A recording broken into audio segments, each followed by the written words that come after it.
사부를 보면서는 참, 그러니까 이 자녀의 성장에 부모의 책임은 어느 정도일까? 그러니까 우리가 뭔가는 했어야 한다는 생각이 자꾸 들어. 이제 내가 뭘 잘못했지, 뭘 놓쳤지, 나의 어떤 태도가 제이미를 저런 아이로 키웠지? 근데 그러다 결국 근데 또 딸을 보면은 어떻게 우린 저렇게 좋은 아이를 키웠지? 제이미랑 우린 똑같이 키웠어. 그리고 요즘처럼 SNS의 영향력과 미디어의 영향력이 이렇게 큰 사회 시대에서 부모가 제어할 수 있고 통제할 수 있는 영역은 얼마만큼이고 그러지 못하는 부분에 대해서는 어떻게 해야 할까?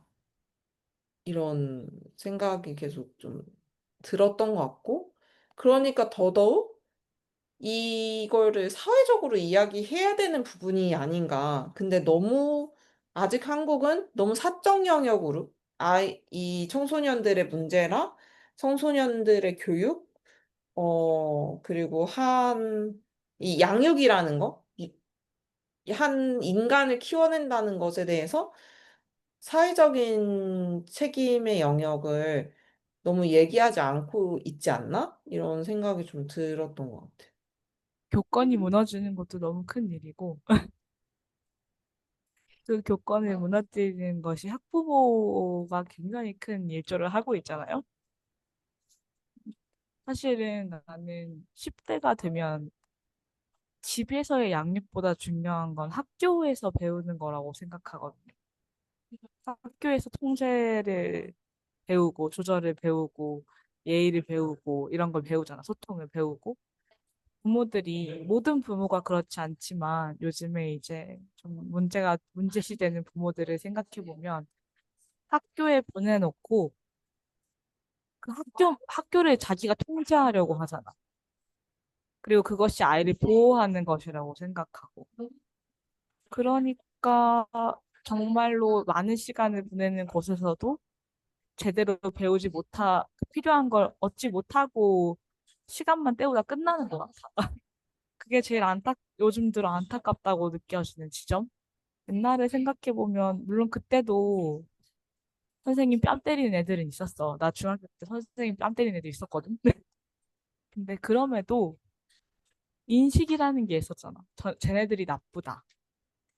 그리고 더 무서운 선생님이 있었고, 호랑이 선생님이 있었고, 그 매를 들어야 한다는 건 아닌데, 그래도 학교에서 얘네를 혼내고 벌을 주고 했을 때 부모가 그것을 관여하지 않고, 그래, 거기서 통제를 배워라. 내가 이랬다면 요새는 너무 막, 너무 다 온실 속의 화초처럼 키우고 근데 화초도 아니야. 이걸 뭐라고 설명해야 될지 모르겠어. 그냥 자기 불안이겠지? 정말 중요한 것들을 우리 애만 놓치는 게 아니라 같은 반에 있는 애들까지도 다 놓치고 있다는 게 너무 안타까운 것 같아. 다양한 사회, 다양한 사람을 만나지 못하는 채로 요즘은 많이 커가는 것 같아. 그러니까 부모들이 그거를 통제하기도 하는 것 같고, 그러니까 사실 교사의 어떠한 교육 태도에 대해서 부모가 적극적으로 완전 개입해버리는 건 어떻게 보면은 내 방식대로만 아이가 컸으면 좋겠어인 거잖아요. 그건 다시 말하면 외의 다른 방식으로 어떤 다른 관점, 다른 태도가 아이에게 경험되지 못하게 통제하는 거잖아. 그러니까 아이의 경험을 완전 다 통제해버리려고 하는 거잖아. 근데 그게 정말 아이에게 좋은 걸까? 부모의 일관된 양육 태도는 필요하지만 온 사회가 한 가지 태도로만 아이를 대할 순 없잖아. 음. 엄청 온갖 변수가 많은데 그 모든 걸 통제하려고 하는 게 요즘 학부모들의 분위기인 거지. 그게 좀 되게 문제이지 않을까? 그러니까 아이도 되게 다양한 경험들을 막 해야 그만큼 유연성도 좀 생길 거고, 사람을 대하는 방법도 알 거고, 사회관계 맺는 것도 알 거고, 나도 그냥 나는 나를 생각해 보면은 나는 주 양육자가 엄마라 해도 되게 다른 양육자들이 되게 여럿이었고 그게 어떤 전문가들은 그게 너의 정서 불안을 야기했다라고도 하겠지만 나는 그런 사람들이 나를 기꺼이 돌봐줬고 품어줬고 그러니까 확장된 나의 시야들도 있고 경험들도 있고 어, 되게 자원들이 분명 있다고 생각하거든요. 특히 그렇잖아요. 엄마가 나를 만약에 되게 과학적으로 대해. 근데 그 엄마만 내가 경험할 수 있다면 나는 그 과학적인 경험만 하면서 자라겠지. 근데 날 다르게 대해주는 사람들도 너무 여럿이 있었기 때문에 내가 그런 인간이, 그럴 자격만 있는 사람은 아니라는 걸 나는 알게 될 수 있는 거지. 이를테면은. 그리고 엄마는 이런 불안이 있어서 나를 이런 걸 절대 못하게 해. 근데 다른 사람들은 이런 걸 허용해주기도 하고, 그런 게 꼭 그게 그렇게 위험하지 않다는 걸 나에게 가르쳐줘. 그러면서 내가 엄마라는 좁은 세계에서 더 확장돼서 더 넓은 세계를 배울 수 있는 거잖아. 근데 요즘 청소년들은 그러기가 너무 어렵고, 얘네가 경험하는 넓은 세상은 점점 SNS와 유튜브가 되어 가는 거고. 사실 유튜브가 많은 걸 전달해 주는 것 같지만 유튜브가 전해주는 지식이 나 유튜브를 통해서 보는 게 경험으로 남진 않는 것 같거든요. 그러니까 나는 경험은 되게 많은 것이, 그러니까 신체적인 게 훨씬 더 많이 남는 것 같아. 책도 그렇고, 영화를 보거나 책을 보고 아니면 어딜 가거나 이게 다 신체랑 연결된 경험이잖아요. 근데 요즘은 그 경험들이 자꾸 줄어들잖아. 체육 안 해. 체험학습 안 가. 책은 다 이 뭐 태블릿으로 대체돼. 아니면 요즘 애들은 진짜 많이 유튜브로 요약본을 본대요. 영화든 드라마든 책이든. 그럼 그 시간이라는 거는 되게 신체적인 경험이잖아. 근데 그 경험이 충분하지 않아지고 점점 이렇게 그냥 본 것만 있는 거지. 그냥 잠깐 봤던 거. 그냥 맛본 음식만 있는 거지. 근데 내가 진짜 제대로 먹어본 음식은 없는 건 거지. 그렇게 생각하면 제이미가 말하는 어떤 자기가 겪고 있는 세계도 사실은 되게 보고 들은 게 더 많으니까,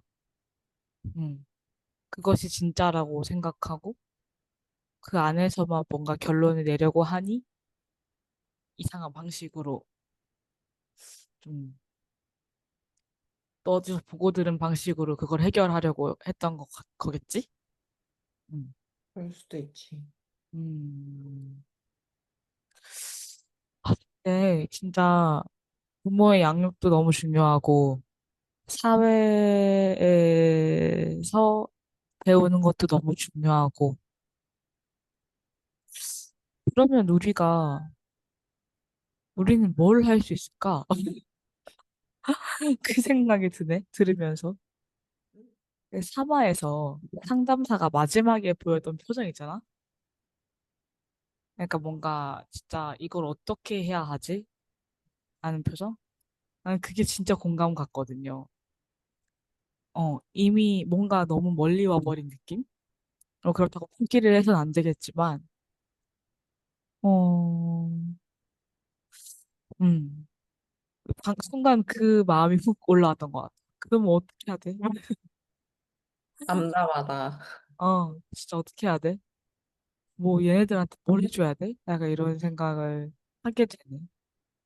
내 본격적인 청소년기 한 15부터라고 15 정도에 시작이 됐다고 생각해보면 나는 충분히 헤매는 게 진짜 필요하다고 생각하거든요.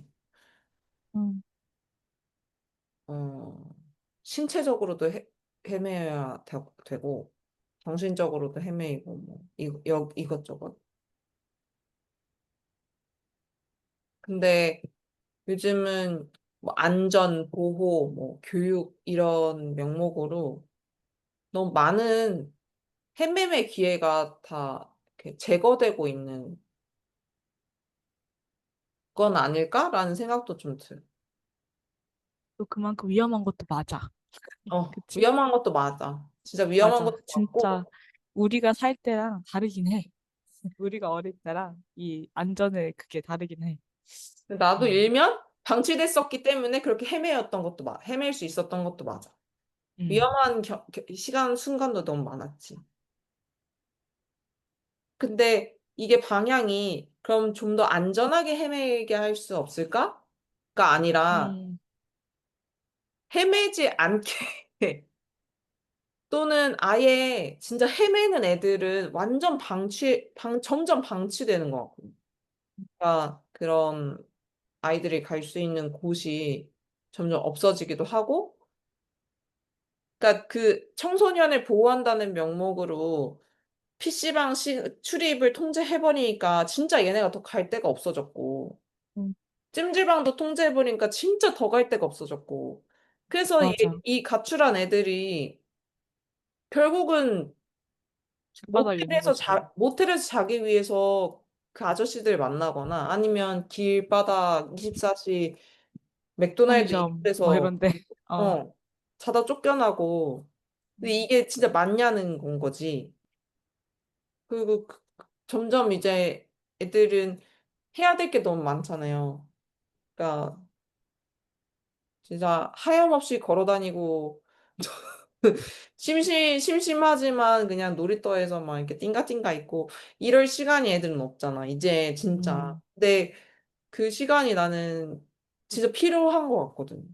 할 일 없이 그냥 앉아있기도 하고, 할 일 없이 그냥 멍 때리기도 하고, 그러라고 청소년기가 있는 것 같은데, 아예 그게 애들을 안전하게 키우기 위해서 학원을 뺑뺑이 돌리고, 그게 하는 거잖아. 그럼 아이들이 유일하게 좀 뇌를 멍 때리게 하고 하는 건 또 SNS나 게임인 거야. 음.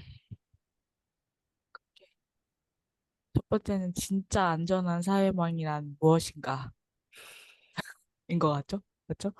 방금 채연이 말한 것처럼 우리가 안전하게 지키기 위해서 만들어 놓은 어떤 시스템들이 과연 정말 아이들을 안전하게 만들고 있는가가 또 중요하고, 두 번째로는 이제, 음, 어느 정도 사람들이 어른들도 SNS를 하고 인터넷 세상이 너무 커지다 보니까 이것을 어쩔 수 없다라고 얘기하기 시작한 것 같아. 그러면서 그래, 애들에게 진짜 세상은 저기지라고 얘기하고 그냥 그것을 수용하는 척하지만 사실은 아무것도 조치를 취하지 않고 있는 거잖아요. 그게 진짜 세상이 아님에도 불구하고 우리는 그걸 분간할 수 있지만 아이들은 분간할 수 없음에도 불구하고 그래서 나는 방금 채영님이 말한 것처럼 좀 이 바깥에서 쉬고 멍 때리고 몸을 움직이고 이런 게 진짜 세상이 되고 그냥 이 SNS는 잠깐 들락날락거리는 부가적인 세상이 되어야 한다고 생각해. 그러려면은 정말로 아이들이 몸을 움직이고 서로를 비교하는 게 아니라 그냥 같이 놀고 이런 상호작용이 너무나 필요한 것 같고. 그리고 쭉 들으면서 생각했던 건 인간은 사회적인 동물이라고 하잖아요. 실제로 그게 맞는 말이라고 나도 생각은 하는데, 어, 우리는, 나도 그렇지만 타인에게 사랑받고 타인에게 인정받아야 나라는 존재가 인정될 수 있다는 것에서 좀 벗어날 수 있었으면 좋겠다. 그러니까 타인이 있어서 내가 있는 게 아니잖아요. 그냥 같이 있는 거지. 근데 요즘에 우리 사회를 보면 타인이 나를 봐줘야, 타인이 나를 인식해줘야 내가 진짜 살아있다고 느끼는 것 같아. 그래서 다들 SNS에 미친 듯이 몰입하는 것 같아. 거기서 인정받고 좋아요를 받고 이슈가 되고 유퀴즈에 나오고 어디 뭐 유튜브에 어디 나오고 했을 때 이 사람이 한 무언가가 진짜 인정받는 거고 이 사람이 존재하는 것처럼 느껴지게 만드는 것 같아. 사실 그러지 않아도 우린 존재하고 있잖아요. 네, 뭐만 하면은 아, 이 사람 유퀴즈에 나가야 된다. 아, 이 사람 방송 나가야 된다. 아니면 어디에 출연해야 된다. 이런 얘기들을 하니까 아이들 그걸 보고 자라는 아이들도 아, 뭔가 내가 인정받기 위해서는 누군가가 나의 존재를 알아주고 내가 뭘 하고 있는지를 알아야 내가 존재하는구나 라고 느끼게 만드니까 더 막 비교하고 사람들이 나를 알아주는 것에 더 약간 몰두하게 되고 난 그게 되게 건강하지 않다고 생각하거든. 나도 그걸 잘 못하긴 하지만 근데 어린 아이들은 그게 한테는 얼마나 그게 더 유해하겠어요. 어. 타인이 있어서 내가 있는 게 아니라는 것을 알려주고 싶다라는 생각이 들었던 것 같아. 방금 얘기를 쭉 들으면서는, 음, 진솔님은 그걸 어떻게 알게 됐던 것 같아요? 아는 것 같아요? 타인이 있어서 내가 있는 게 아니라는 거? 내 옆에 있는 사람은 알잖아. 나와 가까이에 있는 사람들이 아는데, 그 사람들이 아는 거는 되게 별거 아니라고 치부했던 때가 있었던 것 같아. 지금도 가끔은 그런 순간들이 있고.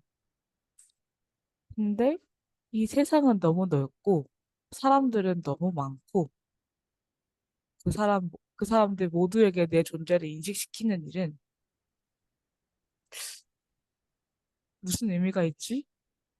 그렇게 알아서 무슨 의미가 있지? 몰라. 그런 생각이 들어. 어떻게 그런 생각을 하게 됐냐고 물어보면 잘 모르겠어. 내가 너무 많이 헤매서 그런가? 아니면 포기해서 그런가? 근데 그게 나는 이게 단단한 애착 관계랑도 연결돼 있는 것 같아. 진솔님 말 맞다나. 세상에서 나에게 소중하고, 나를 사랑하고, 나를 아껴주고, 나를 믿어주는 사람이 하나 있다는 확신이 생각보다는 의외로 큰 힘이 되는 것 같고, 근데 그 관계를 만드는 게 되게 힘들고, 근데 그 단단한 애착 관계를 만드는 거는 정말 직접적으로 계속 겪어야 만들어지는, 만나지. 만나서 계속 직접적으로 겪어야 형성되는 건데, 정말 직접 진짜 만난다는 거가 지금 이 사회에서 뭘까? 부모랑 자식도 계속 시간을 마주치고는 있지만 진짜 직접 만난다는 거 할 수 있는 사회일까? 질문을 그냥 던져봅니다. 나도 그냥 가끔은 좀 답답하거든요. 그냥 걱정돼. 남편이 계속 여기서 계속 난 옆에 있는데 카톡하고 있으면은 가끔 우린 같이 있는 걸까? 나랑 있는 게 많이 재미가 없나? 우린 이렇게 할 얘기가 벌써 없는 걸까? 그래서 나중에 키울 때 이러면 어떡하지? 이러면서. 근데 그냥 길에서 너무 쉽게 보여서 SNS 보면 핸드폰 보면서 애한테 이렇게 얘기하는 그런 응, 분들이 너무 많아서 그러면 맞아. 그 아이와 부모는 직접 만나고 있는 걸까? 진짜 만나고 있는 걸까? 나도 내 SNS 핸드폰 소리를 뒤로 하고 아이에게 먼저 반응하고 아이에게 반응하는 걸 최우선으로 하는 어른으로 될 수 있을까? 그냥 그런. 음, 음, 그러게. 나 다시 인스타 지웠거든요. 그냥 음, 어플을 지웠어요. 그러니까 너무 또 그 안에서 릴스 보고 사람들 스토리 보고 하는 게 그러니까 내가 정말 필요해서 이 일을 하고 있는 게 아니라 그냥 하고 있는 거야. 그냥. 근데 그 그냥 하는 일이 나에게 되게 영향을 좀 주는 거. 주지. 생각지도 못한 어떤 공격을 받을 때도 있고, 약간 데미지를 입을 때도 있고. 그러니까 내가 필요하지 않은데 SNS를 하고 있는 것은 되게 그냥 나를 공격하는 일이라는 느낌이 들더라고요. 어느 순간. 그래서 잠시 또 인스타를 지워봤어.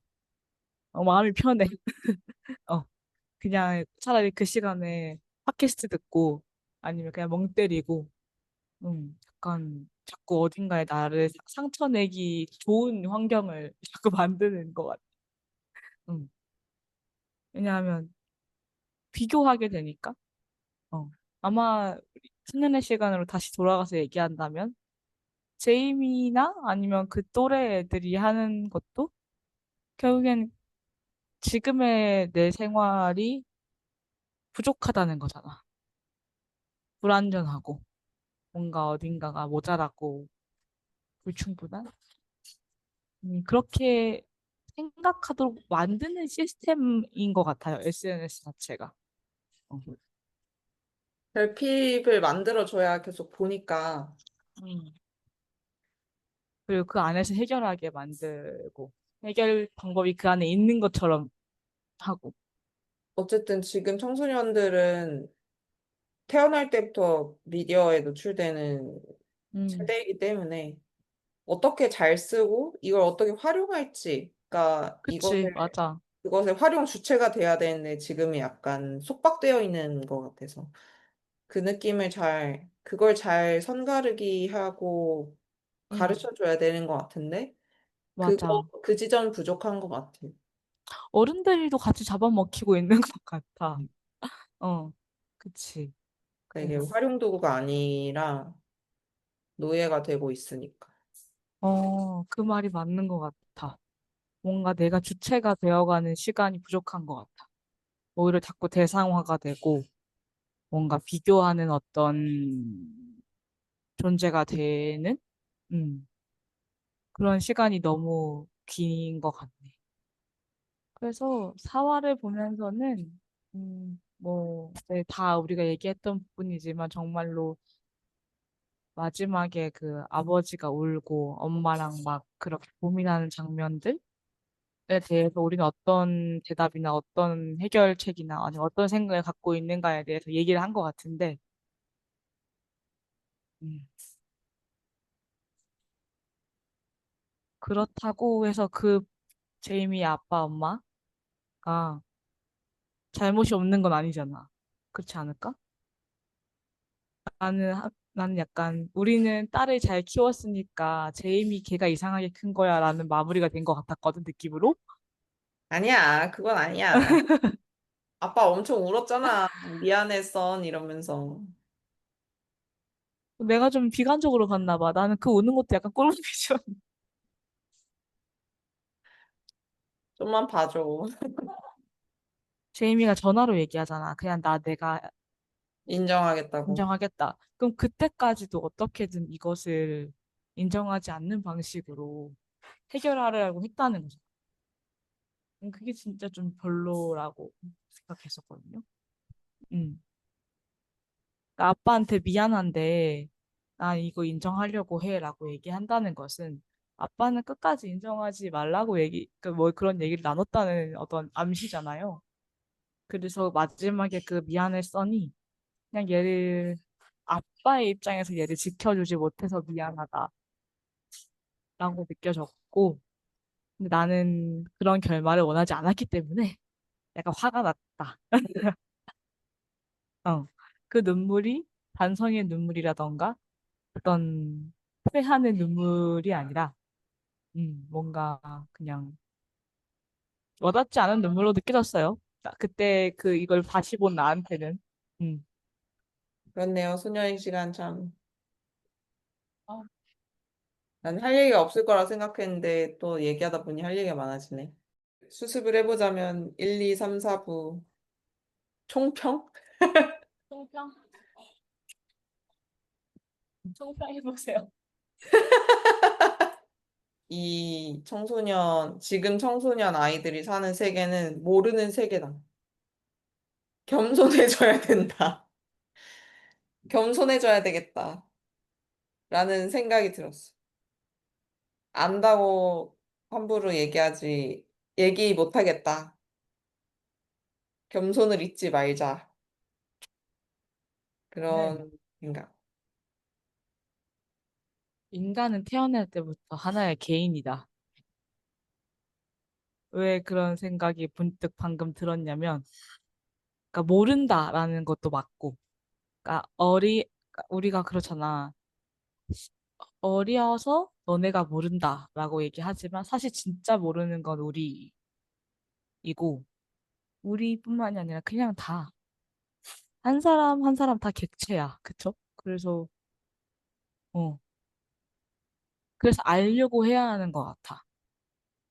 그래서 소통하려고 해야 할 것 같고, 그 아이가 몇 살이든, 뭐, 지금 몇 학년이든, 얘가 뭔 소리를 하는지 구체적으로 잘 들어야 해. 근데 듣지 않고 벽을 치면 정말 그냥 우리는 영영 이 아이가 어떻게 살아가는지, 어디서 살아가는지 모르는 채로 놓칠 수도 있겠다라는 생각이 들었어요, 방금. 음. 책임감을 좀 가져야겠다라는 생각이 들었어. 이 청소년이나 어린 아이들한테 책임감을 가져야 돼. 너무 오랫동안 잊고 살았다. 그냥, 애 키우기 힘드니까 애 안 낳아. 막 이런 생각만 하면서 살았는데, 음, 내가 애를 안 낳는다 해서 아이가 사라지는 것도 아니고, 한국은 명백히 아이 키우기 점점 힘든 나라로 되어 가고 있고, 실제로 아이들을 너무 혐오에 가깝게 불편해하는 사람들이 많은 것 같고, 근데 불편해한다고 사라지지 않고, 그렇게 자기가 자신이 혐오한다고 생각하지도 않고, 그런 게 많은 것 같은데, 책임감을 좀 가져야 되겠다. 나도 한때는 저 꼬마였다. 나도 만만치 않게 사고를 많이 쳤을 거야. 사고 많이 쳤지. 얼마나 엄마를, 아빠를 힘들게 했는지 난 알고 있기 때문에. 그럼에도 무언가 우리가 어떤 돌봄과 보호 안에 있었기 때문에 이렇게 어른이 됐잖아요. 그러니까, 음, 믿을 구석이 있는 어른으로 자란다? 믿을 구석이 되어주고 싶다라는 마음은 드는 것 같아요. 음, 맞아. 우리는 그 제이미가 소년의 시간을 지나서 성인이 되어서 사회에 나왔을 때 음, 그 아이와 함께 더불어 살아갈 책임이 있어. 그 맞지. 아이도 우리가 길러낸 거기 때문에. 근데 음, 그런 고민을 너무 안 하지 않나? 약간 낙인 찍고 저로 배제시키는 태도를 자꾸 취하진 않나? 음, 반성을 해봅니다. 더 이상 얘기하면 끝도 없으니 여기서 마무리하도록 하겠습니다. 안녕. 다들 안녕.